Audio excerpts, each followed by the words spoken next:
Alrighty, looks like the stream begins now, or so says the little timer, and I think we know from experience the timer is never wrong. So, welcome back everyone to Handmade Hero. I hope you have had a good weekend. This week, in our quest to build a complete game from scratch, we are going to be getting some user input and getting sound output working, if all goes according to plan. Not that there is much of a plan, but if all goes according to what we would like to get done. Let's put it that way. So, if you are following along with today's lesson and you have pre-ordered the game on handmadehero.org, you can go to your zip file and unpack the day 5 source code. That is what we are starting with here on day 6. Now, the thing that I want to talk about today is basically how we are going to get input basically from a gamepad, if that makes sense, and also how to get it from the keyboard. So if we take a look here, I'm going to search for something called X input so you can see what I'm talking about. X input is basically the current way that you have to use to get the kind of gamepads that almost everyone actually uses with games now, which are like Xbox 360 controllers. Microsoft, for whatever reason, they introduced their own sort of interface layer for getting controller input. It was called direct input. And then they turned right around a couple years later and decided that they were just going to ignore that entirely and make a whole new one called X input. And so that is what you use now, and they're not even really compatible. X input controllers will show up in direct input, but I guess you can't send rumble messages out to them potentially, and also you can't get the audio handle for outputting audio to the controller's plug, these sorts of things. So if you want to support gamepads properly, you pretty much have to use X input because that's what everyone has. You can go implement direct input if you want to be able to support kind of legacy controllers that maybe don't have an X input driver, but on the whole, you're pretty much going to have to support X input at a minimum. And now what X input looks like, thankfully, it is actually one of the simplest APIs to use on Windows. It is very, very simple. You can actually see, I don't know which one of these has in the MSDN has a good introduction, but I think basically any of these probably has a good, yeah, here you go. So basically, all you really have to do is code that looks like this. You loop over the number of controllers that there are. You go ahead and you get the state of each controller. And the state of the controller is basically a big old structure that just has all the stuff that you might want to know about the gamepad. And so it is really absolutely trivial to do, and we will be doing it today. Hopefully we won't hit any snafus, but that is basically it. Now, in the old days, if I remember correctly, you couldn't actually include an X input header file. That's what I want to say. I want to say that was true. But I guess I'm going to assume that maybe that is not true anymore and that we'll be able to sort of directly include it, but I'm not actually sure. So I'm going to go ahead and fire up Emacs, and we're going to see basically what our situation is here in the modern world of programming. So I'm going to go into Handmade. I'm going to launch the trusty Emacs that is, you know, always our trusty editor on every platform. A little bit slow, a little bit aging, but it gets the job done most of the time. And I'm just going to see straight up if I can include, I believe it was xinput.h, because I don't even know if that exists on platforms. And it does. So basically, xinput.h holds the definitions of all of the stuff that we actually want to use to get our input. So what we're going to do is we're going to go down here. Now, if you remember, we have a game loop. It's really kind of a very beginning of a game loop. I mean, it barely does anything, but we have one nonetheless. We go through here and we process our Windows messages, then we do our rendering, and then we go ahead and blit that rendering to the screen. So what we're going to do is right here after we get our messages, because these are messages that are going to come in to do keyboard as well. A keyboard will come in through here. The X input is a polling-based API, which basically means that it only gives us back the state of the keyboard, the state of the controller when we actually ask for it. So we have to ask for it at some point, and that some point is going to be here, right after we do this. Now, something that we should note, and I'm going to put in a little to-do about this because we may decide that we want to do this later, should we pull this more frequently? So what you have to understand about input devices is there's two methods of getting input from input devices oftentimes. There's interrupt and polling, sort of a vague way to think about them basically, but an interrupt-based input scheme is one where whenever the controller itself, whenever the thing that you're actually getting input from, the device, the external device, whenever that device actually needs to tell you that something happened, like something changed, a button got pressed, the state of the stick wiggled, something like that, it will actually send you the data. right? So basically it's controlling, in some sense, when you need to wake up and process it. Now that sort of thing doesn't really happen very much anymore, but in the old days that actually used to be literally true. There used to be actual interrupts that would happen on the CPU that would actually say, hey, this device has something to say. Well, that doesn't really happen very much anymore. For the most part, what happens is things are either pulled or they're kind of a networky sort of thing where they kind of send packets to you and those packets kind of get buffered up or those sorts of things. So in some sense, it's sort of like an interrupt, but instead of actually interrupting you, you're really just reading a stream. Either way, since this API involves us actually polling the X input controller and asking for its state, we may get into a circumstance where we want to pull it more frequently than every frame. Now, I don't know that that's necessarily true. 60 frames a second worth of polling may be plenty, or it may not be. And the only real way to know is by sort of playing with it and testing. There is some stuff we can do inside X input to actually kind of get a feel for how frequently we're polling it relatively to how frequently it would like to be pulled and things like that. But we'll get to that later, because right now we're certainly not going to care about that until we're actually doing the like real serious final stuff for the Windows layer, which we won't do up front. Those will be things we do kind of more towards the end of Handmade Hero. So inside the documentation here, you can see I've got the different functions. You can see that X input is a pretty small API, and that's a pretty good thing, basically. That is what you want. So looking at it, basically X input get state is primarily what we need. Get X input get state is the thing that actually returns the state to us. So all we really have to do is we just have to call this, but we have to call it with this thing called DW user index, which if you look at the documentation here, it says the index of the user's controller. So as you know, Xbox controllers only allow 4 controllers. They've got those little sort of quadrants that they fill in. So there's only 4 that are allowed to be there. But if I remember correctly, there actually is somewhere in here, there is a pound defined that says how many there are. I want to say that is true, but I don't see it listed here. It just says a value from 0 to 3, which is kind of unfortunate. There it is, X user max count. So that documentation was just a little stale. You can see that this is basically the loop that you want here. You go over each of the controllers, and in case they ever increment the number of controllers that are necessary, we know that we would get them all by doing this. So we can just basically use that pound define right there that lets us know. Now, I don't really love I necessarily, so I'm just going to go ahead and say that this is the controller index, just so we know what we're talking about here. And then I'm going to go ahead and expand this out. So there we go. Now we are looping over all the controllers that we might possibly have. And now we are going to pass that controller index, and we are going to ask it to give it back the state of our controller. So this is the state right here, and we pass an address of that thing, and it will fill out that address for us. So there we go. That's basically X input. Now it's going to return to us a piece of information that's whether or not the controller existed, I believe, if I'm not very much in error. So let's take a look. Yeah, controller's not connected. So basically, if it equals error success, you gotta love things like error success. If it equals error success, then that means this controller is plugged in. And if it doesn't equal that, if it equals any other error message, then that means that the controller is not available. Now maybe that could be an error, maybe that could be that it's just not plugged in. But basically what happens is we can't actually do anything with this controller here. So that is actually information that we need. For example, we may want to show in the user interface that a controller has been unplugged. We may want to take action on that. So this is not necessarily just an error case. This is actually a case that we want to handle in the future. Right now we don't need to because we don't have any logic, but in the future we may want to handle that. Okay, so all we're going to do here is we're going to actually look at this controller state. Right? We're going to take a look at the sort of things that we can get in it. And if we go in here, I guess, let's see if I've got a good, where's a good, there it is, X input get state. So you can see what it's got here. It basically has a packet number. And again, remember when I was saying just a few minutes ago, I said that basically there's a concept of the device sending you pieces of information perhaps, or being pulled at a certain frequency and that sort of stuff.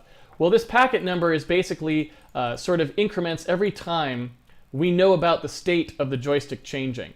Now, I don't really know, since I don't know the internals of how X input works, I don't know whether it's the driver that's thinking about that, so that the driver internally is polling it more frequently and incrementing that, or whether the controller itself actually manages that. I suspect it might be the controller. I'm not really sure.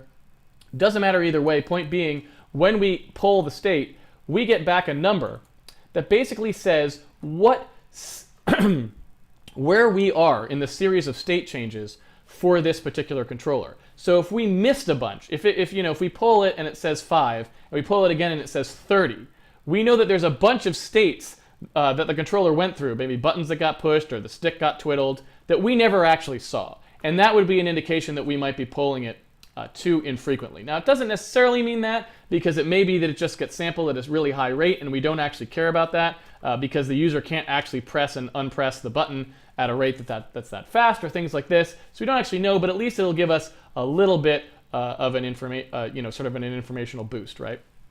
So basically all we're going to do here is we're going to say, okay, the controller, when we get it back, we're going to get that thing. So in the future, maybe we'll take a look at that. I'm gonna say that DW packet number. I'm gonna actually write that in here as a thing to maybe look at.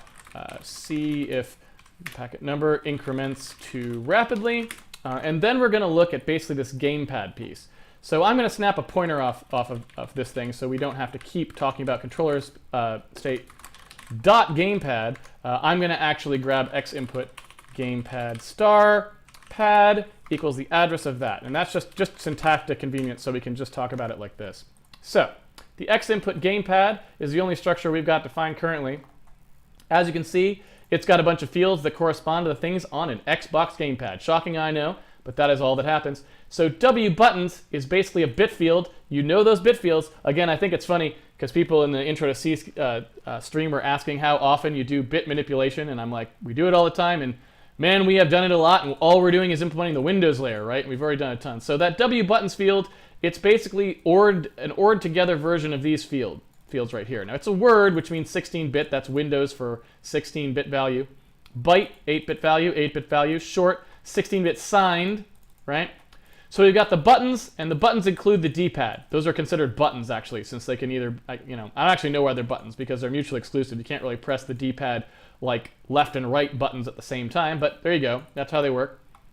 We've got the start, back, the thumb buttons, like when you press them down, the shoulder buttons, you got the A, B, X, and Y, and then you've also got, on these things, the triggers are analog, so you know how far the user pressed them down, so those are actually bytes that range from 0 to 255, depending on how pressed they are. And then you've also got two XYs for the two thumbsticks, the left and right thumbstick. So, it's real self-explanatory. There's almost nothing that you really need to learn here. I mean, it should be real self-explanatory. I'm going to take a little almond milk hit, and then we're going to take a look at these.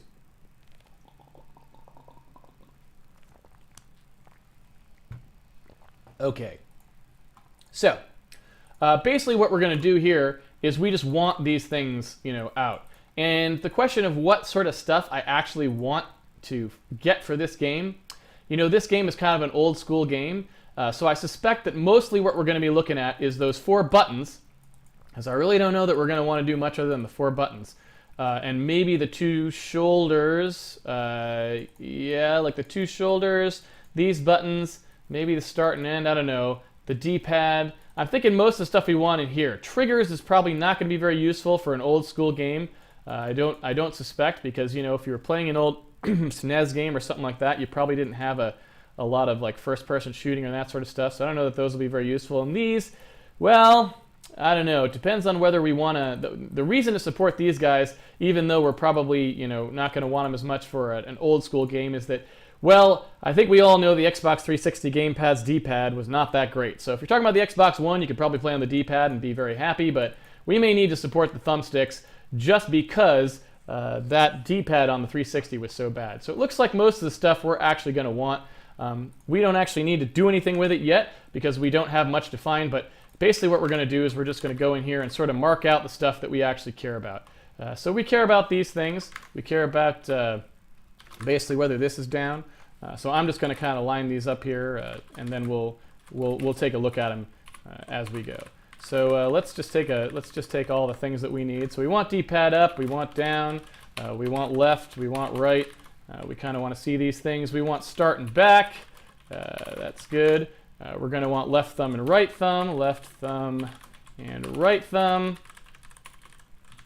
And we are going to want A, B, X, and Y, I think. Oh, not thumb. We're going to want shoulder. We don't actually want thumb. I don't think we want thumb. Thumb is always hard to press for me. A, B, X, Y. There we go.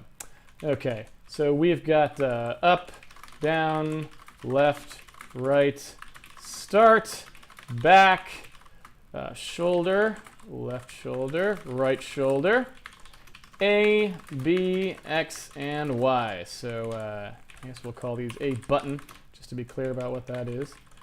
There we go. So that would basically decrypt into Booleans, right? All the things we might want. I don't think we want those triggers, but we are going to want that left thumb, I think. We're going to want that left thumbstick. So we're also going to want here something that's basically the int16 of the, I guess the stick left, what should I say? Stick horizontal, I guess would be it, or stick X maybe, let's call it, and stick Y are the two things that we are going to want. So we're going to want to grab those out of the pad as well. S thumb LX and S thumb LY. Now the question of whether we want the right thumbstick or not, I think we're going to need those buttons, so no one's really going to be able to use it, so we can just leave it there. So that is basically, as far as I know, I'm trying to remember if there's anything else that we actually need. What did I do here? Oops, that D-pad's not supposed to be there. I'm trying to think if there's anything else we need. I didn't bother to delete the D-pad part of this, which is kind of a mistake. There we go. I'm trying to think if there's anything we actually need, but I don't think there really is. That's probably all we need to get out of these. And we're going to get them for each of the 4 controllers. Now we'll have to decide whether we actually need multiple controllers in the future, but that's basically what we're doing there. And the thing that you'll have to notice now is that X input get state is again something that we have to link with. Now, there's a little bit of a complication here. And I was trying to decide whether I wanted to handle this today or handle this in the future. And I think based on the time that we've got here, I think I probably want to handle it today. That's my thought because we've got a lot of time. And it's not that much work to get that X input get state. So you'll note that we've got what we had many times before here. Unresolved external symbol, X input get state, referenced in function, win main, right? And so basically that's exactly what we were talking about before. And as you know, I taught you what to do in this circumstance. You basically just need to look at the function, wherever that function is. And inside that function, it's going to have a thing down at the bottom of the MSDN documentation that will tell you what you need to link with. So you can see it here, and it's got it, right? Now, the problem that you will see is, it's got it here. It's got some stuff listed, right? What's the DLL? Oh, it's 1.4 or something, blah, blah, blah, right? The problem that we have is that this platform requirements line is a little bit sketchy. Right? It's like, okay, it requires Windows 8, potentially, which we know that most people don't have because nobody wanted it. Right? So that's not happening. DirectX XDK, well, we don't really know what that means. What version of it do they mean? And, does the user have that installed? I don't know. We haven't actually used anything from the DirectX SDK, but when we do, we'll probably use one from a very early version of the DirectX SDK, basically. So we can't really guarantee that that's going to be on there. And Windows Vista, well, what if the person was running Windows XP? I don't know. I don't know why Windows 7 isn't listed here. Presumably if it was in Vista, it would work on 7, but I don't know. So you can see that it makes me a little nervous. So what I would rather not do is I'd rather not link directly to xinputlib. Because if we link directly to xinput.lib, then what's going to happen is if it can't find one of these DLLs on the system, then our game just won't load. Just flat out won't load. And that's kind of annoying because you don't need a gamepad to play this game. We're going to allow you to play it with the keyboard at a very minimum. And so it would kind of be bad if you couldn't launch the game due to due to xinput when you otherwise could have totally easily played it with a keyboard in the circumstance where there wasn't an xinput library. So what do? How do we resolve this external symbol problem? Well, what I wanted to introduce you to was the concept of basically loading Windows functions yourself, essentially. Basically getting the code into your executable for a Windows binding. And looking up the function pointer so that you can actually call directly into it without using an import library. And this is actually a really simple process, and especially in a circumstance where we have such a small number of functions that we actually need to deal with. In this case, possibly only 2 that we might need to deal with total. I'm looking here. Let's see. What is xInput enable? Do we need to call this? Let's see. In response to get input state, state will be registered but not sent to the device. I don't know if we need that one, but pretty much we're going to need get state and set state is probably mostly all we're going to need, because set state allows us to send vibration out, and we may want to vibrate the controller in response to things. That kind of adds a little bit of fun to a game. So we may want set state as well, but that's really all we're going to need is xInput set state and xInput get state. So what I want to do is basically I want to kind of come in here, and I don't know if I don't actually know how good the browsing is. Oops, I'm going to open up devenv and get back to our program in the debugger. I don't actually know how good this is. Can this do a open document and jump us to it? Let's take a look. Hello, Windows. There it is. Good job. Okay, so basically we're looking at this, and it looks like it wants xInput 1.4.dll, and that's fine. You can see it defines those here for us if we want to know them. And then you got all the defines in this Windows include header file that basically are all the things we were looking at, right? It's got this one, it's got that. And then this is the part we actually care about here. It has the defines for these 2 things, right? These are the 2 functions we actually care about. And so what I'm going to do is I'm going to say that we're just going to flat out get these ourselves. We're going to load them ourselves from that DLL without actually asking Windows executable loader to do any of it. So what I'm going to do is I'm going to cut and paste the definitions in here, right? And I'm going to strip out those little in and out annotations, right? Because those are just for the static code analyzer, and we don't actually need those. I'm going to get rid of all this stuff so that we just have the function signature, and that's it, right? You can kind of see it just got the function signature, nothing else in there.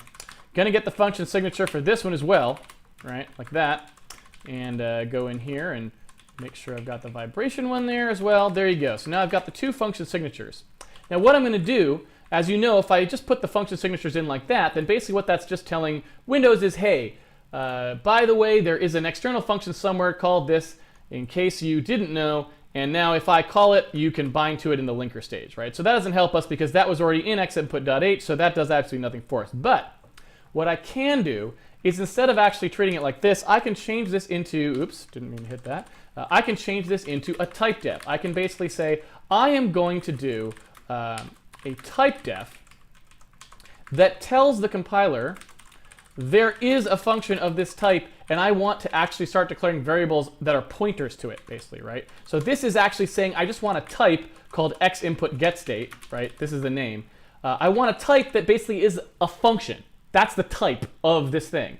So you know how you say type def int foo, and now foo is basically a synonym for int. So if I do foo x, I've got an int.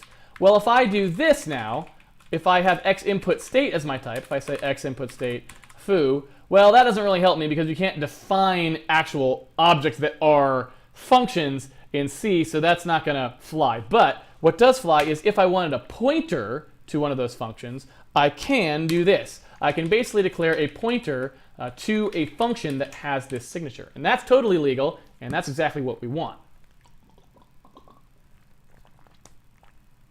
So, what I'm actually going to do is I'm going to go ahead and say that this is a global variable, since there's only going to be one of them.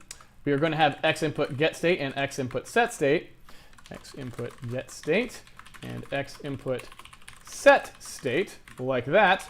And the problem now is we're going to conflict with this Windows header file if we call them the same thing. As you can see here, right, they've defined these. They're not macros or anything. We can't really undefine them. I could not pound include this file, but then I would lose all of these defines that they did for me. I'd have to cut and paste them in. That might be something that I might want to do, but for now, I don't think I want to do that. So we're just going to go ahead and say, well, all right, let's call this maybe dynamic or something like that. I don't know. I'm not sure what the right way is. Let's just dy. We'll just prefix it with dy. So we know this is our dynamically loaded one, and that is what it will be from now on. In fact, you know what we could do? We could do something even cleverer. This may be a little bit too clever for our own good. I don't know if that's actually true or not. Sometimes, but let's find out. What we could do is we could say, okay, let's stick an underscore after them just so we know, and then we'll actually just go ahead and change what the meaning is right here. We could do that. It might actually work. I don't know. Let's see. Let's get wild on a Monday. This basically says, all right, from now on, anytime you see this, change it into this. That way we can still use the real name, but it will always actually remap to our fake pointer. Yeah? Make sense? Hopefully that's clear enough. I'm just making that a little bit more easy because I don't want somebody typing xinput getState in here and calling the Windows function because we're not linking with that. Of course, they would get a link time error, but I don't know. I'd like to try and prevent people from accidentally doing that. So maybe we just do this, and that's good enough. Okay, so let's recompile that. Off we go. And so now what will happen is you'll notice that we have a call to xinput getState, and it's down here, right? That is now defined to actually be this, so it's going to actually call the function pointed to by our pointer, but our pointer is uninitialized, right? It's 0. It's not initialized, it's 0 because it's one of those static global variables. It's 0. So basically what will happen is if we run this program, we will just flat out crash. At least I assume we will. Let's verify that. Yes, we will just flat out crash, and the kind of crash we will have is basically an execution violation. So you remember, we've seen what happens when we try to read and write from invalid memory. We get an access violation. Well, you also get the same kind of access violation if you try to execute memory that isn't valid. And that is exactly what's going on here. Basically what's going on here is we declared a pointer to a function. We did not point at anything, and then we went ahead and tried to call that function. Well, unsurprisingly, that jumped to 0, 0, 0, 0, 0, 0, 0, as you might expect, and there isn't anything there. So it immediately faulted and stopped our application. So that's fine, but what we do need to do is we do need to basically figure out some way of actually pointing this to something useful. So how are we going to do that? Well, the way we're going to do that is twofold. First of all, and we kind of have two choices here. I'm going to show you how to do one of them, and I'll briefly mention the other. But the first thing I'm going to do is I want to go ahead and stop this thing from crashing in the case where we don't have these pointers. So I'm going to take I'm going to take the ridiculousness up one more level and basically define a macro. This is how I normally do things. This is how I normally do them. I know it's particularly odd.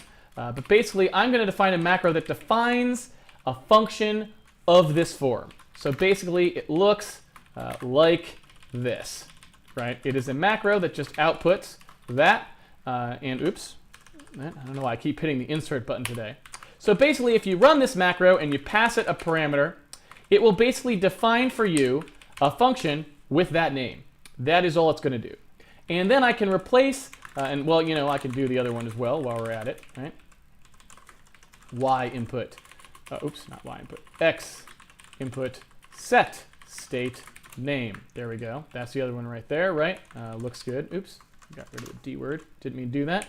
There we go. Got everything in there. And looks right. Okay. So basically what we're going to do is we're going to define these two macros that basically define the functions for us. We are then going to define our type def in terms of the macro. So we're basically going to say, well, that's just this, right? That, you can see, that will just, this line will now produce this line. So we can get rid of it, right? Same thing again for the set state one. We want to produce this line, so we'll just do x input set state. Oops, just the G there. X input set state. That'll produce this line for us. And then the global variables can stay as they are. Those totally work. And now you may wonder, and then we've got our remapping down there. Now you may wonder, why did I bother doing that? Why did I bother breaking it up in two lines? Well, it's because I want to make functions of this form as stubs, basically, right? So we've defined the types, but I want to actually do an x input get state stub, which is a function with the same signature, but that does absolutely nothing. Just returns 0. That's it. And the same for set state. There it goes. Now I'm going to say x input get state stub and x input set state stub. There we go. Let's compile that, make sure everything's cool, and it is. So I hope you can see what I did there. Basically, this is a very efficient way of defining the function prototype once for the thing you want, defining a type of that so that you can use it from now on as a pointer, and we want to be able to do that. Defining a stub with it as well, and now if we need to change this function signature at any time, it will change it everywhere, right? So it's kind of nice and compressed in that way. Now the stubs, and I might go ahead and do them like this, right? In fact, I might even go a little bit further and say just group these all together by set state or get state. So there's that one and there's this one, right? Yeah, makes sense? So basically, these are our definitions now. This is our support for X input get state, and this is our support for X input set state, right? And all I've done is I've made it so that now our function pointers point to a default function right off the bat. So in theory, now when we run, we will not crash. We'll just do what we used to do. And what will happen is, and we'll see here if I run to it, basically what will happen is this function pointer is just pointing at the stub function. So when we jump into it, we just jump to our stub function, right? No harm done. So basically, that's a good way to initialize your function pointers, to just point to a stub so that if you don't initialize them ever again or fail to be able to load the thing you're going to load, well, it's no big deal. So let's go ahead and call that done for now. And now we got to see how to actually load the Windows versions of those, right? Pretty straightforward. So I'll just reorganize that a little bit here. So I'm going to make a function up here just because I want to be able to keep this close at hand. I want to be close to these definitions so I can just see it easier, to be honest. We're going to call internal here, and I've got these, yeah, I got internal, right? Good. Why isn't these should all be called internal. I don't know why they're not, so I'm going to go ahead and do that just to make sure. Yeah, these should all be internal, and they are. Okay. Okay. In fact, wait, but can't this one be internal too? Is that allowed to be internal? Any complaints there? No, it's not, because it's a... Yeah, okay, good. Okay, sorry about that. Just a quick... When I see something in the code, sometimes I'm obsessively going to have to go touch it. That's just the way it goes sometimes. All right, so I'm going to go ahead and define the new function here called load x input. And I guess we'll prefix it with win32 since that's what we've been doing. Load x input is just going to be a thing which tries to get x input if it can. If it can't, it can't. No big deal, not a problem. All right, so what we're going to do is we're going to essentially do the steps that the Windows loader does when it loads our program. So we are going to use a function called load library, which loads basically the DLL, the backing part the thing that Windows uses basically to give us functions, which and we're going to have time in this stream, I think. We're going pretty good here. I might actually draw some diagrams for this one so you can kind of see what it is. We're going to use that to load the DLL that we actually wanted. So we're going to call load library with a file name. The file name is going to go in here, right? And that's going to give us back a module, which is basically a handle to some code, right? A handle to a loaded piece of code, kind of like our H instance was in WinMain, if you remember that. It's that sort of thing.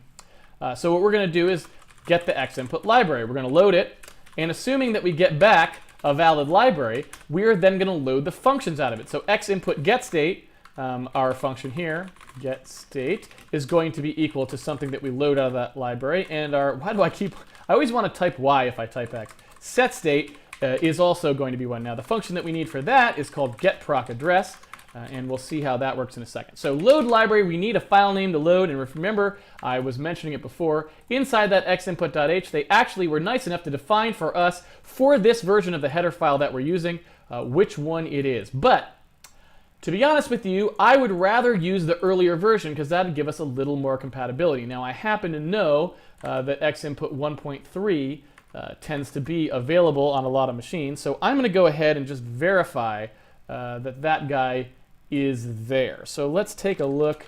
Let's go ahead and change over here to Windows. And let's do a dir/s. I don't even know if this command works anymore like this, but let's take, oops, that's not good, .dll.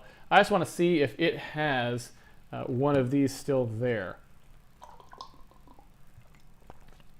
Sure does. Yep. Does it have before? I don't know. Let's find out. Let's take a look. What DLLs, DLL bingo, ladies and gentlemen, what DLLs do we have? Definitely got xinput 1.3. We got 2 copies of them because you can always do with a few more copies. I think one of them's a 64-bit and one's a 32-bit maybe. I don't know. You can see these is in WoW32 and this is in System32, which I think means this is the 64-bit one and this is the 32-bit one, paradoxically perhaps, or yeah, okay. So if we were to try and load X input 1.4, we would not even run on this machine probably. So basically this just kind of gets back to what I was saying about why you kind of want to take this sort of thing into your own hands potentially. If we were to actually let it load it for us, it probably would have failed. So I'm going to try and load X input 1.3 instead of 1.4 because that's going to be on more machines, and that'll mean you don't have to install a bunch of stuff to actually have our game work. So assuming we get that back, I don't know if you have to check for invalid handle value. It is null, so that's fine.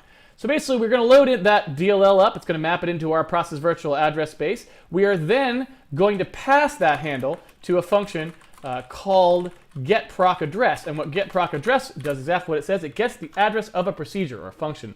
So if we look at that, basically all we have to do is pass the module and then pass the name of the thing that we're trying to load. So we are trying to load xinput getState and xinput setState. Now you will notice, since it does not know, getProcAddress does not know what the function signature is that it's loading. It can load anything, any kind of function. It's just going to return what is basically a void star. So we are going to have to cast the return of this to the type that we actually want, otherwise C will immediately complain. And we know the kind that we want, so that's pretty easy. We just do it like this, get input set state star, and that is that. So we're going to go ahead and compile that, and we're going to go ahead and see if that worked by stepping into it and taking a look at sort of what actually occurs, whether we get valid function pointers back from those. Oops. Of course, that'll only work if we call the function. If we never call the function, we're not going to get much help, I suppose. So that's kind of initialization stuff, so I'm going to just put that right here. First thing we do, we're going to try and load it. If we can, we can. If we can't, we can't. So let's go ahead and see, can we load it? Loaded just fine, looks like. So we go in here, we'll call getProcAddress. Did we get an address for that? Let's see. Xinput getState. What happened there? Oh, right, it's an underscore. Sorry. And xinput setState. We use that macro trick. Makes things a little more complicated in the debugger. It's true. So it looks like we got both of them. And you can kind of see now, if you look in the watch window, it's kind of interesting. The watch window is actually smart enough to tell us that these are now pointers into the xinput 1.3 DLL portion of our memory space, right? Which is kind of cool. So we've got them now. Let's see if we can run with them. We can. And so in theory now, we are actually getting back from Windows the actual state of the controller, which means if we wanted to, for example, we could make it so that something was predicated on that. We could make it so, for example, that we do this little thing here, like we add Y offset. Maybe we will only add Y offset if one of these is down, right? Since this is just our little thing that we play with anyway. Maybe we'll go in here and say, well, if the A button is down, right, let's add to that, right? And there we go. Now, if we're running, we should see no actual Y motion, and that's true. And if we had a gamepad here, which you know what? I don't see any reason not to run into the other room and get a gamepad and test this out. I don't really think there's almost any chance that there's anything wrong. It's such a simple API, but you know what? Give me 1 second. I'm going to go grab one. Plugged in my TV.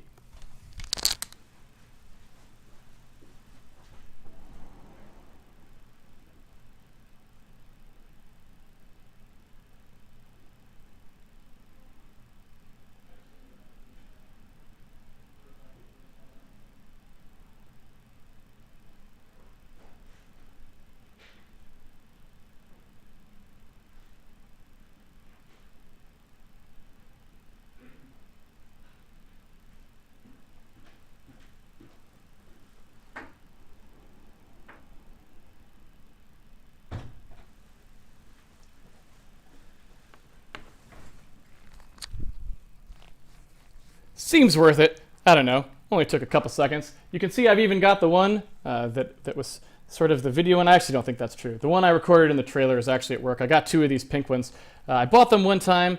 I bought 2 pink ones and like a green one. They were all they had left at the Target downtown. We were trying to play a game called Gang Beasts, and we wanted extra controllers. So let's take a look and see. I don't know if this is going to work here. It doesn't look too promising because it's not actually lighting up for me, which does not fill me with much hope for the fact that it's actually working properly. But what are you going to do? Let me try plugging it into the actual PC down here. Ah, there we go. That had a little light flash on it. I don't know. That might indicate something good. Not actually sure. Well, yeah. Well, I don't know. I tried. Let's see if we can get this gamepad working. This doesn't seem like it's going to be much to do with... Oh! No, that actually does. There we go. Okay. Totally good. I guess you just have to... I don't know. I don't know why the light... You can see the light just came on. I don't know why the light wasn't actually on originally. I thought that it would just be on when I plugged it in. But maybe you actually... It might be that you have to actually load X input for it to actually go on or something sometimes on older versions. I don't know. Normally when you just plug it in, it just works.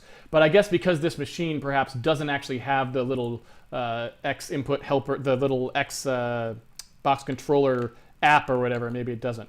But that's pretty good. That was it for controller support. I mean, you saw that was like hardly any code, right? And we did it the hard way. We did it loading it ourselves. But you can see, I don't know if you can see there, when I push the button, it totally works. So we're basically done. I mean, that's the controller input. There is nothing else to it. We can go ahead and send Rumble back to it, so I guess we might as well. I don't know what else to say about it other than, hey, that when you actually make a good API, ladies and gentlemen, which X input actually isn't that bad. It's got a few things that are kind of annoying, but on the whole, it's pretty easy. Look at how easy it is for people to program, you know? It's a good thing. So I guess what I could do here is just call get X input set state just to verify that it sort of worked. I could go ahead and just send that to the 0th controller. Yeah, and we'll just send some Rumble level out to it just to verify that it's actually working, and then we'll save that for some other time later when we actually have some really coherent thing that we want to do with it. So I'm going to go ahead and look up X input set state here just so I can see what the parameters are of that structure you got to fill out that it passes to it. X input set state. So it's called an X input vibration. Let's take a look here. X input vibration. And it is just left motor speed and right motor speed. That is it. All right, well, that should be easy enough. So let's take a look. Vibration dot W left motor speed equals something. What is it? It's a word. All right, well, if it's a word, I mean, clearly, if it's a word, we're going to want something close to the highest value because we want some serious rumble on here, right? That seems to me like a good thing. Maybe not quite the highest, not 65536, but we're up there. And let's take a look and see what happens here when I run that. Look at that! Vibrating nicely. I don't know if you can even see it vibrating, but it is definitely vibrating. All right, well, there we go. That was the adventure of X input. Not a whole lot to do, and good for a day's work. So, while we have time, we might as well add keyboard input too, just so we can see how to get that, so that when the time comes and we want to wire this up to our actual game code, we will be ready, because I'd like to have keyboard input as well, not just joystick input. So I'm going to kind of go up here and show you how to do that. It's real simple. Basically, for the kind of basic keyboard input that we're looking for, there's a more advanced kind we'll do when we do like the shipping version of the Win32 platform layer, which is way down the line. Basically, there's a thing called raw input that we would use to be able to handle multiple keyboards that are mapped to different players, which almost nobody supports, but you can do it, and we might as well do it. But in the meantime, there's basically sys key downs and sys key ups. Let's see, sys key up, and there's key down and key up. I think that's basically it. And I'm not sure, I don't remember these at all, so we're going to look at them. I don't even get input this way anymore. Like I said, I usually use the kind it's significantly a little more complicated, I would say, but you get a little bit more from it, so it's something we'll kind of cover more in the future. But you definitely don't want to start with it because it's a bunch of complexity that you don't need for anything other than if you actually want to handle multiple keyboards. So let's take a look here. So in sys key down, the W param is the virtual key code. And the virtual key code is basically the thing we want. So what Windows is going to do is Windows is going to call us back with these messages whenever anything happens on the keyboard. Now you don't need to register anything, it just happens. Windows will always send these to you, and normally what was happening before is they were going into here. They were just getting eaten up by the def window proc, so all we're going to do is start actually looking for them. That's it. So basically the W param is the virtual key code. The W param is the thing that comes in here. It's just an anonymous parameter that depends on what message you have. So the virtual key code is this. So let's go ahead and mark that off. Is that true as well in syskey up? Let's see. Syskey up. Yep, it is. Let's look at key down.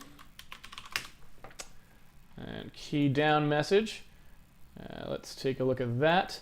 The virtual code of the non-system key. Yeah, so basically it always is going to come in with the VK code there. So that is exactly what we wanted. We want our VK code. Now I'll tell you what a VK code is in a minute.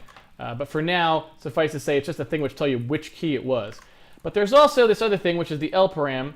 And the lparam basically tells you some additional things about the what went down, basically.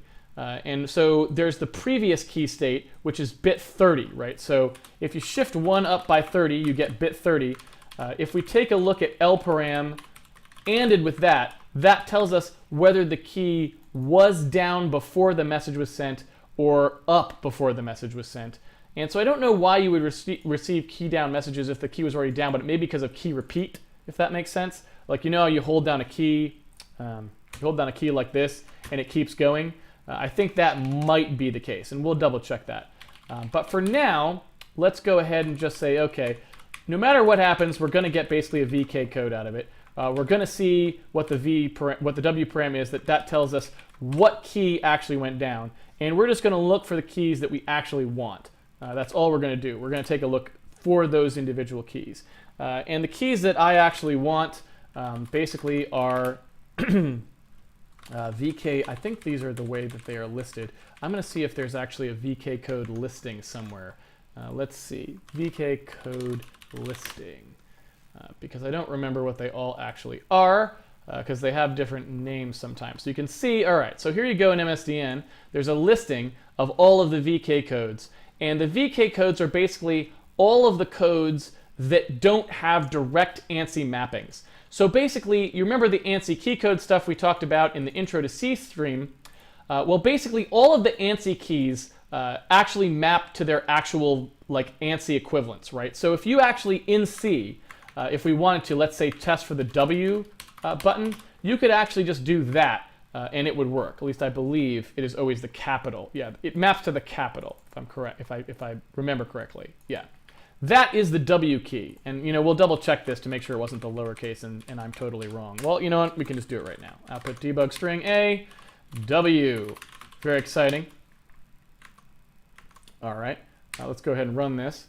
And get this window over to the side there. Where's our output? There's our output. W, there it is. You can kind of see it Wing out there. Always good. So that's all we really needed for any of those. So if we want WASDF, basically what we're looking at is just something like this. Really, really trivial code here. Nothing particularly interesting. So if we want the full complement, let's say WASD, and of course the ubiquitous Q and E. You always need those special options. That is basically that. Nothing particularly interesting there. And then we just need to know stuff like, say, the arrow keys, maybe the space bar, and then probably escape. That's kind of the stuff that we would expect to get back in a game situation. I think that'd probably be pretty good for now. So we've got Q and E, and then we go in here. We're going to need VK up, VK left, VK down, VK right, VK escape. Is it escape or just esc? I wonder. I don't actually know. Let's take a look here. You can see these left, up, right, down. There's home and end and all these other good things. VK escape. So it is escape fully typed out. And then what else did I say? Space bar is a typical one. Is the space bar mapped to just space, or does it have an actual space in it? VK space. There we go. So that's it. That's basically all there is. And those are all the key codes that we might want to handle. Now, what we're going to do with those is going to be determined once we actually get our game stuff working and we have a place to wire input up to. But I just wanted to show you, so that there was no confusion, basically what was going on. And so we can also get some more information here. Like I said, this is going to be basically a was down, which is basically saying, oh, okay, was the key down beforehand? So that's like if this is not equal to 0, then the key was down.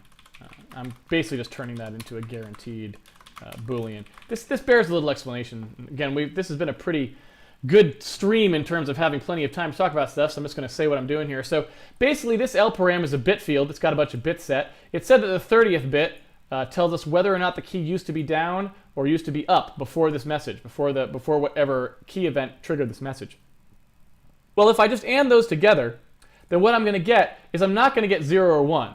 I'm going to get 0 or bit 30 being set, which is way not 1. And since I wanted to sanitize it into a 0 and 1 potentially, since I was going to put it in a bool, I don't know. I don't really have to put it in a bool for any particular reason. We'll talk about that kind of a little later on, maybe. Maybe we'll even talk about that tonight since we've got extra time. I just said not equal to 0. That comparison, if you remember from the intro to C stream, we were talking about it, and I think I was actually even a little unsure about it at the time, which is kind of odd considering the fact that I would have known that this happened, but what are you going to do? Sometimes when you're on stream, you're a little crazy. Basically what happens is if you ask C to do a comparison for you, it will produce 0 or 1. So if we do not equal to 0, that will actually produce a 0 or a 1, depending on whether it was a 0 or the bit 30. So that's basically just turning, it's basically turning, you know, this, we got back either this or 0, right? We got either that or this. But what we wanted was this or that, right? We wanted this one to turn into 1 and this one to turn into 0. And so the not equal to 0 just basically forces that to happen, right? That's about it. All right, so that's a was down, and then I also want an is down, meaning what actually was this message trying to tell us. And so let's take a look at back to the WM key down message, and what does that actually say? Okay, the transition state, what is the transition state defined to be? Always 0 for a key down message. So what is the key up message? Is it always that as well? Always 1. All right, so the transition state, so basically the other bit will tell us what it actually is now. So basically if that bit is set, am I correct? For a key up message, it's always 1. So we want it to be equal to 0 if it's down now. Is that correct? Because key up, yeah.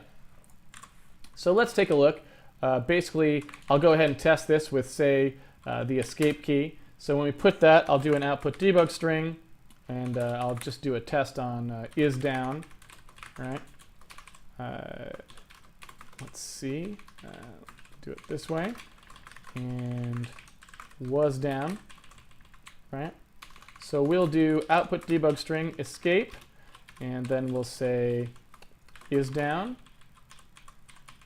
Was down. Excuse me, I'm still sick, ladies and gentlemen, it's true. I did not recover much over the weekend, unfortunately. Then when I run this, I should be able to kind of go in here, take a look at that output stream, and do my escape key. Well, that did not work particularly well, to say the least. Why is my escape key not working? Oh, that looks like it didn't compile. What happened there? Why am I... How did that happen? I thought I compiled it, and yet it was still printing out W, which we deleted. So I guess I didn't compile? I don't know what happened there. That clearly looks like I compiled. Maybe I did something else wrong. There it goes. Yeah, I don't know. Ladies and gentlemen, programming. It's always a little wonky. Okay. So I hold it down, it is down, and it was down. That's correct. So I am getting key repeat messages, so I get them repeatedly. Then when I let go, I get just was down, and that's correct. Yeah. Perfect. So, looks like that's all good. Basically, we have everything we need here. We don't need those key repeat messages. So one thing that we could do if we wanted to is we could just kind of get rid of them. We could basically say that if was down equals to is down, this is not an interesting message for us, if that makes sense. We could just flat out say that. And then when we run in here, we will basically be eating those key repeats. Right? Let's see. There we go. Is down, was down. No. Oop. Did I do that the wrong way again? Yeah. Awesome. I do that all the time, people. all the time. What I wanted to do was say if they're not equal. I want it if it wasn't down and now it is, or if it is and if it was and then now it isn't. So I want them to be not equal. I basically filtered for the case we don't want. That's brilliant. That'll help a ton. Way to go. Good job. So there we go. That's what we wanted. Yeah, exactly. Perfect. So that's really all we want, and that is pretty much the entirety of key input as well. That's it. So we've got input now.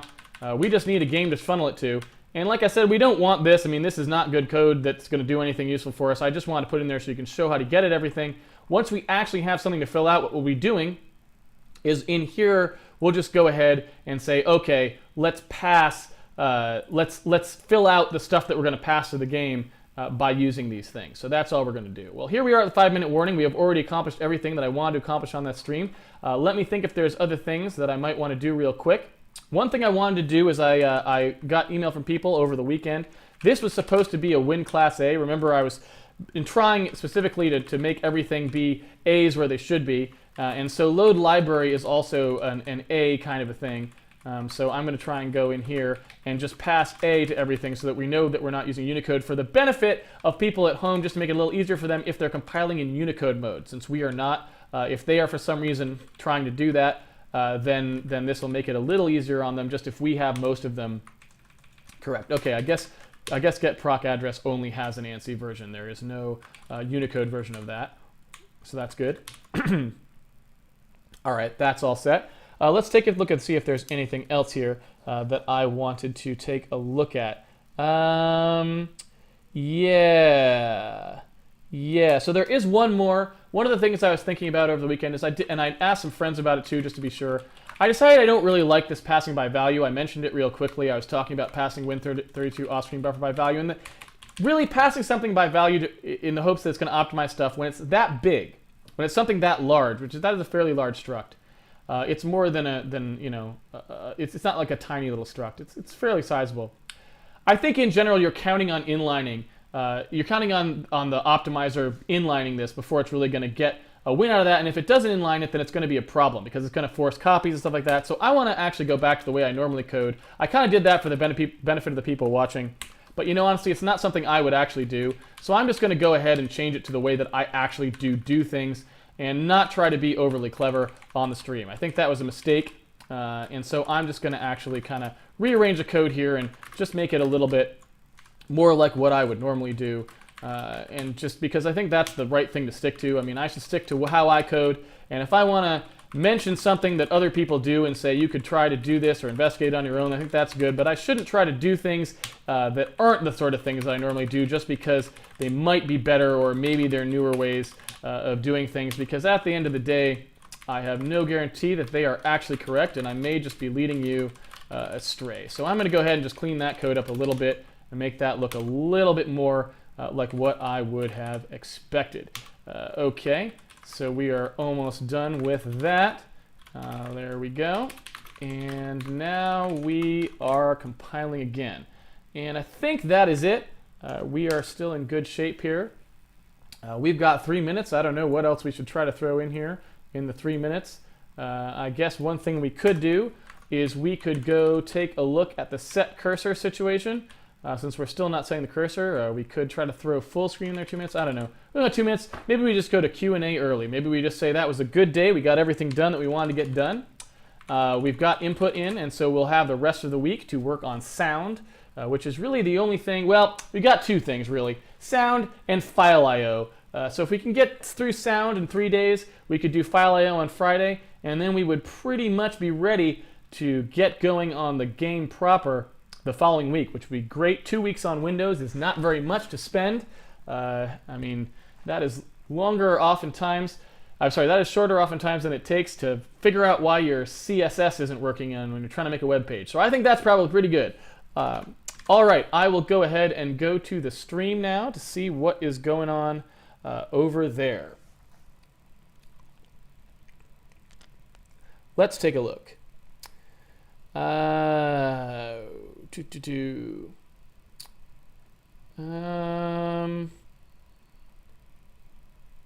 you write a driver to make it work? Okay. lparam 30 is always 1 for WM key up. Yes, should be true, but that's okay. We don't care. I'm not sure why that would matter. That we don't actually care if that's true, right? Because we just want to make sure that we're turning whatever these four messages, these four separate ways that Windows is going to tell us about key events. We just want to make sure that we turn them into something reliable. And whether it was down and whether it is down are usually pretty reliable things in my mind, because it kind of lets you know which direction you're going. It kind of makes it so that no matter what the message was, you end up with a stable state that you can record in here. So that was just kind of a way of decrypting that into something easier. Okay. Not a criticism, why uppercase variable names. Really, it's something that I got in the habit of doing at my very first thing, which is when I was programming with Chris Hecker, actually. There is no reason for it. It's just how things were done, and that's what stuck with me. I don't think there's a right or wrong way to capitalize your variables or anything else. Okay. Can you explain your macro and referencing the X input functions again? I certainly can. Let's see here. So, in here, what I did was I said, well, this is the function prototype that Windows made for X input get state, right? This is what it looks like in the Windows header file. So what I did is I replaced the name X input get state with basically a macro parameter. So that allows us to make as many functions of this signature as we want just by using this macro, right? This macro will basically generate the function signature and swap in whatever name we give it. So to define a type that is that signature, right? The type is this function signature. I just do type def, then I let the macro expand this thing out with the name that I want my type def to have, right? Then I do the exact same thing to generate it again, only this time with a different name, and that generates the function, the actual header for my function, which I then have return 0. Finally, I make a global variable that points to it, and then I define basically X input get state from now on to to use my new pointer that I declared, because I can't undefine the one that Windows had, so I just renamed basically everything from here on out to use this one. There's really nothing magic going on here. It's, I guess it is something that only I do, because I posted, or maybe other people do it, but I've never heard of it. It's basically something that I posted in one of my Windows dev blog entries, and I got email from people going like, I'd never seen that before. That's pretty cool, or something like that. So I guess it's not that common, but it's the only way I ever do it. So the only way I ever do function pointers is I pound define a thing that generates the signature. I type def using that macro, using the pound define. I make the type def to the type. I define the pointer by using that new type def, right? And I define the stubs by using the macro. It just works really well. Because it works especially well, you'll see later on, when we want to do dispatch tables or something like that, and you've got a lot of functions that all have the same signature, and you want to be able to change them trivially. Having them all go through this macro means you can just change one line and have all your functions have new function signatures. It's pretty cool.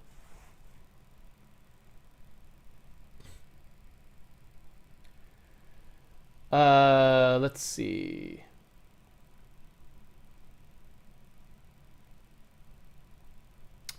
What's the size where copying becomes problematic for a struct? I don't know. You'd have to time it. It probably depends on the platform.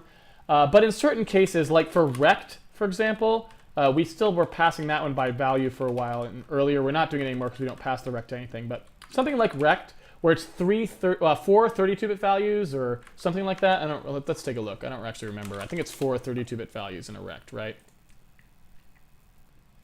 Yeah.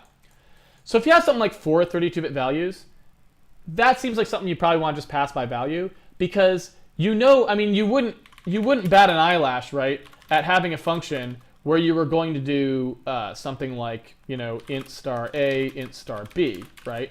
But in 64-bit code, that right there is 128 bits, which is the size of the rect struct. So it's really not a big deal with something small like that. But once it gets big enough, yeah, I would say, you don't risk it past the pointer. Now the problem is, how do you know where that breaking point is? And the thing that I want to emphasize, this is something that I actually wrote down here that I wanted to talk about, and I'm glad it came up because I was going to kind of force the issue here in the Q&A if it didn't. But basically, something that I want to get across that I didn't do a good job of getting across, in fact, I probably exacerbated the situation last week, is don't think about optimization at a low level until you actually are optimizing at a low level. Because if you're constantly thinking about how to optimize your code at a low level, you're probably just wasting your time, because low-level optimization is very difficult and very specific. And a lot of times if you're like, oh, I'm typing along and I decide to pass this thing by value because it'll be faster, you don't know if it's faster, and you're not going to spend the time right now to check, right? And there's so many things that are interdependent in low-level optimization that you're just likely to be wrong all the time. So what I'd like to emphasize is program in a way that doesn't create obviously bad things. Like, don't do anything that's going to be disastrously bad. But other than that, try not to constantly focus on anything low-level optimization-wise, because you're probably just wasting your time thinking about that, and you might be actually making things worse by doing things assuming that they're helping and they're actually hurting, and so on. So I would say you want to write your code in ways that are nice and clean and simple, because that is what will be easy to optimize later. So you should always be thinking about that. But don't spend too much time thinking about how to do like crazy little optimizations. For example, in fact, someone just said this. They were saying, instead of writing it this way, why not write it this way, right? And then not have to do that thing. And the answer is because that's way more obtuse, right? At some level. It's just more confusing to look at that. Really, what you probably should do in this code is something more like this. You should say like like key message was down bit, right? Like this, you know, or something like that. And just so that you actually are testing against things that make some sense, if you know what I mean. This is probably an even better way to write this, because the compiler is not dumb, and it's probably going to be able to generate the right code out of this either way. So, you know, that's just a cleaner way to do it, in my opinion. Yeah, I don't know. But either way, I don't really care. Again, like, you should write those sorts of things however you want to write them. Whatever makes it cleanest and easiest for you to understand and remember, because this is the kind of thing that really just doesn't want to be done at this stage in the code. If you are thinking about how to write this more optimally, you are totally wasting your time. Because A, the compiler will probably do the right thing no matter what you write on that line, because it's so simple. And B, if the compiler isn't doing the right thing, rather than guessing what will be the right thing to make the compiler do, you actually should, if you're like, I'm going to optimize this now, you should look at the assembly, see what's generated, verify that the thing that you're writing is faster, and then you know. And so I really want to make sure that people aren't getting hung up on this. I'm talking about low-level programming because I like the control, and I like to be able to do the optimal things, and we will be getting to those sorts of things. But I don't want to create some kind of a thing where people are thinking they always have to be thinking about exactly what the compiler is going to do and how to make it the most optimal, because that's actually going to cross into unproductive. So you need to know what your code is doing. You need to know what you're telling the CPU to do. But between you and the CPU, there is that compiler, and it will do inefficient things, and you don't have to always worry about wrestling with it. The time will come when we start to wrestle with it, but until that comes, you know, maybe just try not to fixate too much on it. Let's see. Let's see here.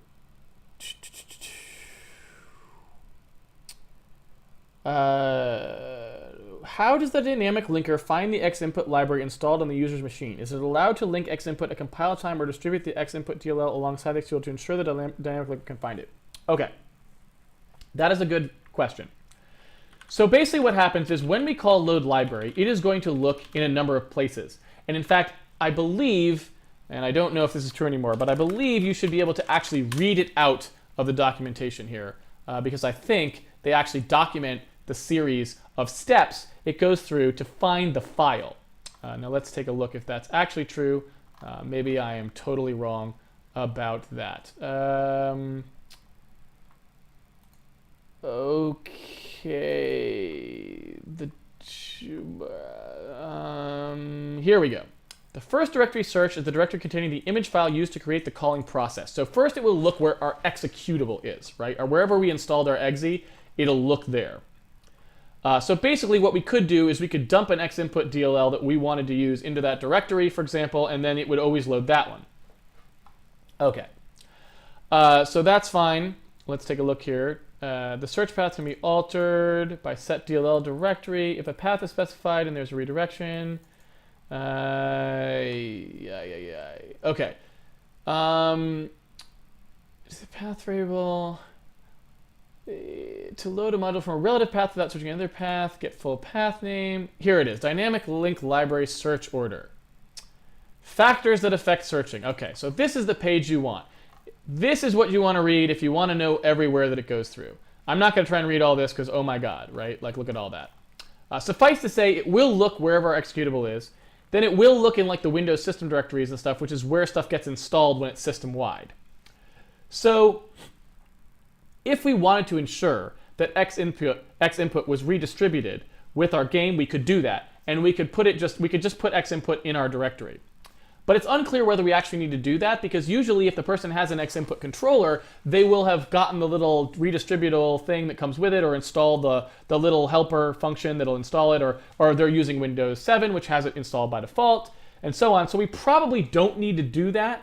But if you really wanted to, when you did redistribution, yes, you could go. In fact, they might even have one. These are typically called redistributables, and you can look for X input redistributable. And there might be a thing which basically says how to do that. And let's take a look. Okay, so basically it says here that there is a redistributable as part of the SDK. So you may be able to go into the Windows SDK and get a little redistributable that they have made for you that you can just run, that'll install it on the user's machine if you want to. I don't know. I usually try not to do that. When I ship stuff, I try to make it so that it just works on the user's machine. So what I usually do is I load library, the earliest version of the DLL that I can find, that I know will work, which in this case is this one. And so then I know that almost everyone, it will just already be on their machine and work. And if they don't have it, then they don't have it. They can always choose to install the X input app thing, and then they will magically get it. So they can always, I can always have on the web page, if you would like to use a joystick with this, and you have an older version of Windows, like Windows XP, just go ahead, go on Microsoft's site. Here's the link. Download the X input application and install it, and then you will magically be able to use the X input with your game. I tend to like to do that a little bit better, just because I find that most things you can get are already on the person's machine as long as you use old backwards compatible stuff and don't force to have the newest. Like, that's why I didn't put X input 1.4 here, right? I find that that's better, because then the user isn't like, oh, I'm running, in order to install this game, it just installed all this crap on my machine, and I don't even know what half of it was, and oh, there's the VC library and all this other stuff. I don't like that, so I try to keep that as minimal as possible for the benefit of the user. Let's see. You had a second part of that question. Is it allowed to link X input at compile time? So no, it can't really link it at compile time. That's not really an option. The thing that it's linking at compile time is just an import library that itself calls, like, this basically is more or less what actually happens when your program is loaded in Windows, right? It's going to go ahead and it's going to look at the things that were in your import libraries. It's going to get their addresses, much like this, and then the only difference is instead of it being pointers that we manually dealt with like we did here, it's just going to patch them in. It's going to patch those pointers into direct memory locations in your executable, but it's basically the exact same process. So that's just what's going to happen. If we didn't do this, Windows is just doing it for us. And that's how Windows is, Windows is already doing that for a bunch of functions for us, like get client rect and so on. That's what's happening there. It's getting, the loader is doing that.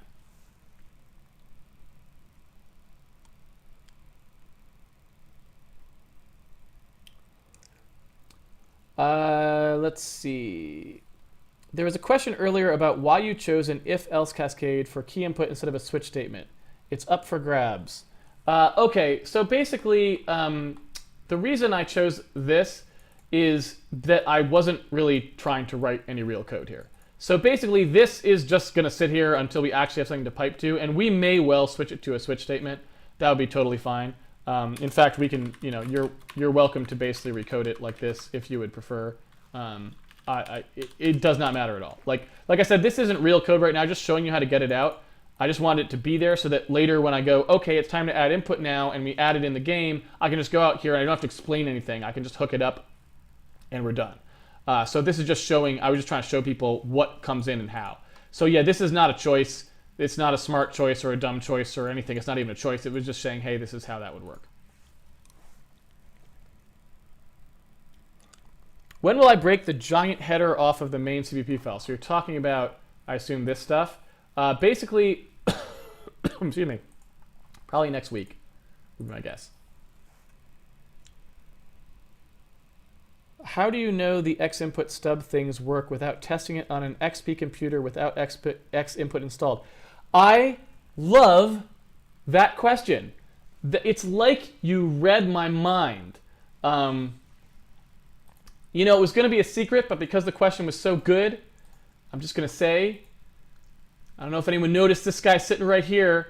Well, once we are all done with the Windows stuff, I was going to show you guys that exact thing. You see this guy right here, Windows XP? I did it. You didn't believe I'd do it, I bet, but I did. I installed a Windows XP virtual machine. I actually have a bunch of Windows XP licenses because I used to have essentially a render farm, and that totally is decommissioned now. So I've got like a stack of WinXP licenses. So I took one of those, installed it on here, and now I've basically got Windows XP, a fully legitimate, actual fully licensed one. So we can run it for as long as we want. It's not even one of those like 30-day trial about to undo itself kind of a Windows XP. It's like a full-on version of Windows XP Pro that we can launch and test on. And I was gonna do that. I was gonna be like, at the end, it was gonna be this big climactic moment of like, how do we really know? And then we're gonna run it on there and all that stuff. But you beat me to it. But it was such a good question, I felt like I had to let the cat out of the bag. Now, what I will tell you is, as of right now, there is absolutely no way that we run on Windows XP, I bet. And the reason for that is because I think you even need to pass special flags to the linker right now to make that happen, because by default, Microsoft's compiler doesn't even output stuff that runs on Windows XP. That's how bad the default setup for the compiler is. It's really sad. That's just the way it is. So I can pretty much tell you definitively, that we don't run on Windows XP. And so what we're going to do is we're going to run it on there. I'm going to show you that it doesn't run, and I'm going to show you the flags we need to set to make it run. And then we will also be able to verify that we're not calling anything inappropriately that causes us not to run on there. And that's a great question. And the answer is the only way to do it is to test. So I highly recommend you always have a virtual machine or actual machines with the platform, different platforms that you want to ship on there, the minimum one especially, so that you can figure that out. Is it a waste of time to check if get proc address returns 0? I don't know. I mean, that's a good question. If you wanted to be really, really stringent about it, you could reassign to the stub here. And actually, in my actual real code, I do actually do that. I do a thing where after these, I basically do, if not get input state, x input state equals x input state stub. I actually do that normally, just to make sure that I don't get a bad one. But, is it a waste of time? Yeah, probably, because you are so far, you're basically guarding against something that's kind of meaningless. Like, if you loaded this DLL and somehow someone had modified the DLL to not have the functions in it that it normally has, then, who's to say that the functions even work at all? Like guarding against it, not finding them is like the least of your worries at that point. You're probably about to jump into some real crazy stuff if someone gave you a DLL that bogus. So do I think that's worth it? Not really. I don't think that's particularly good. Not my. I wouldn't say that that's a particularly good thing to do. We'll do it just because you asked, but yeah, I wouldn't say so. You know what? While I'm here, I feel like this kind of has to happen, right? I feel like we kind of need to do this. Excuse me. Something like this. Let's do plus equals stick X, stick Y, you know, that sort of thing. And those are probably going to be pretty heavy weight. So we're gonna, actually that's probably still too heavyweight. Let's do that. All right. Oh, look, no, what's going on? That's no good. Well, oh, 8, that's duh. What I meant was like shift down by 8. I was trying to make the dead zone alone will be, you know, eat that up. Let's see. All right, so here's my controller. That's still way too much. That is still way too much. Let's set that down a bit. So we basically want something like that, I guess. So very, very, very little back from the controller. Yeah. Oops, that's Y offset. Okay, there we go. And now we can control our scrolling, so that's always good. So that is interesting too. This guy is always a little bit left, isn't he? You know, I thought this gamepad was busted. I was playing with it, this guy. I don't know if you can see that now. We're actually getting stick in there, which is, I don't know. I felt like it kind of had to happen. I thought this gamepad was busted. We'd been playing a bunch of games with it. Doug was over the other day, and we were playing a bunch of games with it. And it was like, I thought that it was always going the other direction. And I think it's like got a messed up dead zone or something, because it shouldn't be that, there's no way it should be registering that much all the time. I think this is just basically a faulty controller. I'm going to have to buy a new controller, ladies and gentlemen. Maybe this will be an excuse to order an Xbox One controller. I don't know if those work with X input yet. I assume they do.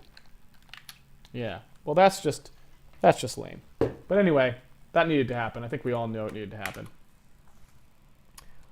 Let's see.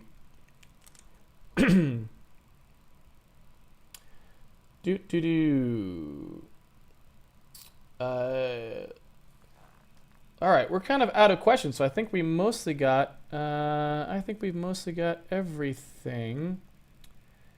Oh no, we got a little bit more. Let's see here. RAII has no impact on performance. I would disagree with that. I would say that RAII does have a large impact on performance. That is one of the main reasons that I don't use it. So maybe we can get to that some other time. Probably not a good time to do it, but yeah, that's what I'd say. Let's see. Where do the W param and L param come from?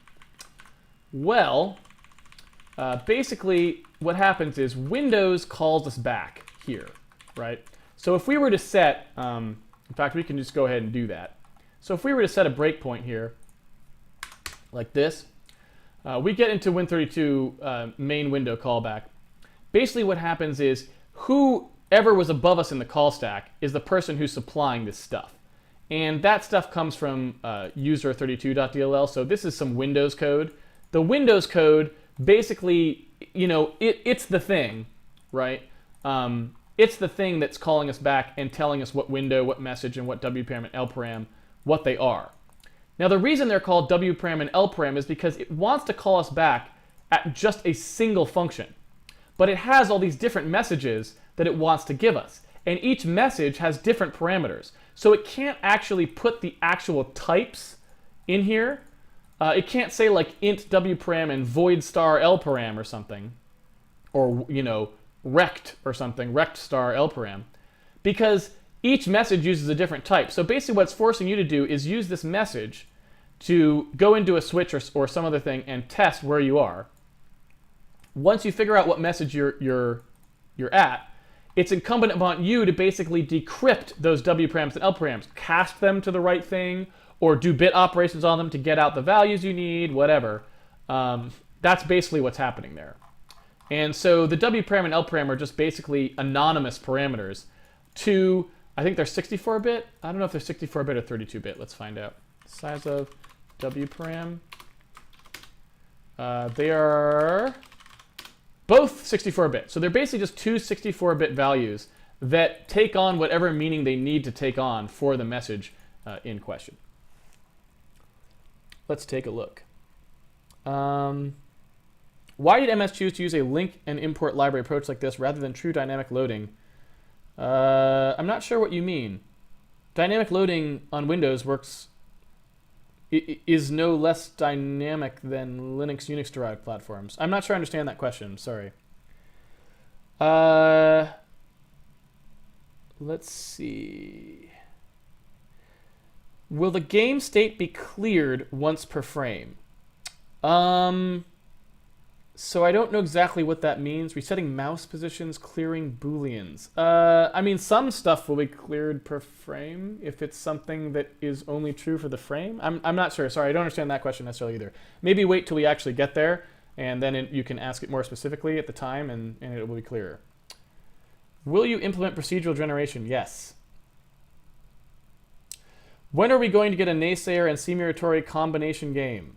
I do not know, but The Witness has both of our code in it. I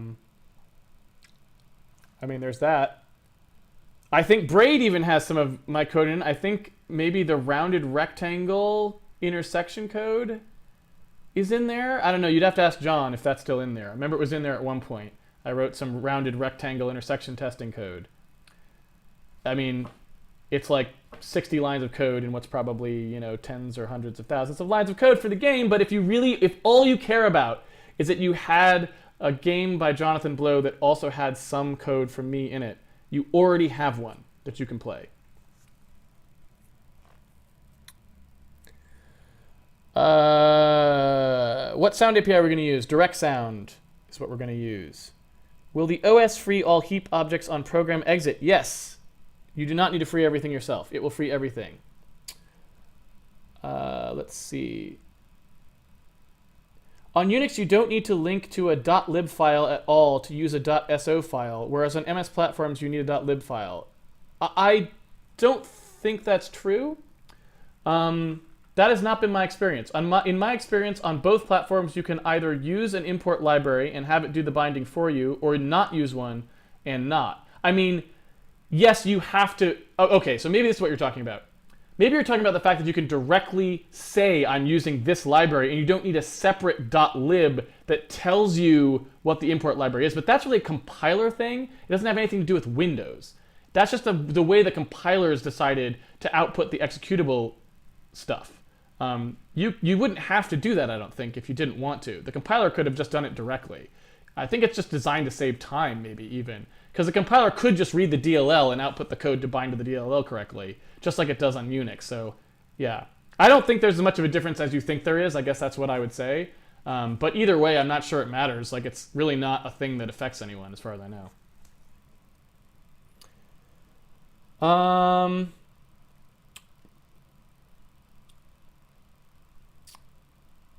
In the far future, we'll use DirectX or OpenGL or what? Well, we'll probably use one of the two of them to do our blitting for us for speed purposes, but I'm not sure which one. We will probably use OpenGL if it seems viable at the time. Otherwise, we'll use DirectX on Windows and OpenGL only on other platforms, because sometimes OpenGL on Windows doesn't work as well, and so on. Let's see. We will be drawing the whole screen every frame, probably. I mean, not exactly true, but there's some things that will be sort of redirected, but we will be drawing the whole screen. Are we going to use the width and height in the paint variable again? No, I don't think we are. You're talking about in here. If you notice, they're already gone, right? Is that what you're talking about? I'm not sure exactly what you're talking about. But in here, we pass the window width and the window height only, so we don't... Yeah, I'm not sure exactly what you're talking about, but I think we already got rid of them, is my understanding, but I don't know. Let's see. Why does Valgrind make it look so scary when you don't free? Well, because they don't have anything else they can do, right? I mean, it's an external utility. It doesn't know whether that thing was a leak or something you actually meant the OS to clean up, right? Because let's say I allocate at the beginning of the program, I allocate a buffer that I'm going to use for stuff, and then I don't free it, and I let the operating system clean that up. That's totally valid, and that works. But let's say I allocate something every frame. I allocate a new one every frame, and I never clean that up. Well, that's a memory leak. Valgrind, I believe is how it's pronounced. Valgrind doesn't know the difference between those. It doesn't know what your intention was, right? So it kind of has to report them all, and you will have to kind of let it know, I guess, which ones, or you have to know which ones are legitimate and not, would be my guess.